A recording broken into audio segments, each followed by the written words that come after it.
কালকে ফাঁসে অনুষ্ঠান ছিল না? ওটা আমার মামা ভান্ডারা দিয়েছিল, আমার মামা হয়। আচ্ছা যাকে ও সামনে আমি প্রসাদ দিচ্ছিল, নিতে গেছি, ওখানে পেয়েছি।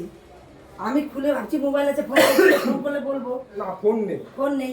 তারপর দেখছি টাকা, কত টাকা ছিল বলো? 500 টাকা করে, মানে 3টে ছিল, মা বললো। ঠিক আছে, হ্যাঁ ওষুধ ছিল।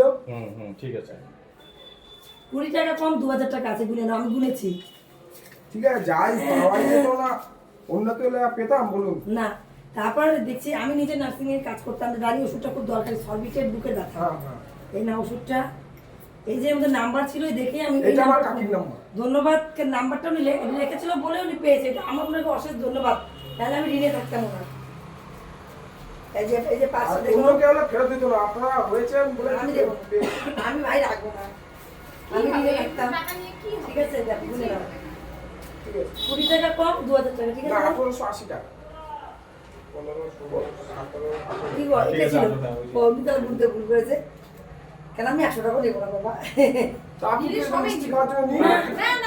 না বাবা, তুমি আশীর্বাদ করো, ভগবানের কৃপায় আমার অসুবিধা নেই। যদি আমার না থাকতো তাহলে ওটা আমি নিয়ে যেতাম। এই যে আমার লালু আছে, এই নাও, থ্যাংক ইউ।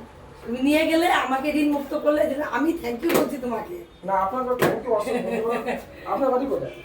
আমি দিনেটা থাকি কুচবিহার ডিস্ট্রিক্ট।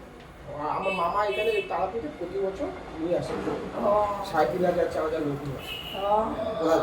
সত্তর থেকে। ঠিক আছে, মেডিকেল লাইনে আছে। তার মধ্যে আমি নাম্বারটা আর দিতে দুটো কথা, এবার এই পেশেন্ট তো বাড়িতে। না, আমাদের ফোন নাম্বারটা ছিল, ভালো করেছে উনি ফোন নাম্বারটা রেখেছে। আমার কাকি ফোন নেই। হ্যাঁ উনি বলছে আমি যে কিছু হারিয়েছে, উনি বলতে পারছে না, তারপরে বলছে যে, হ্যাঁ আমি তাড়াতাড়ি ঠিক পেয়েছি বলে। ঠিক আছে, হ্যাঁ বাবা আসো। কাকু আসছি না।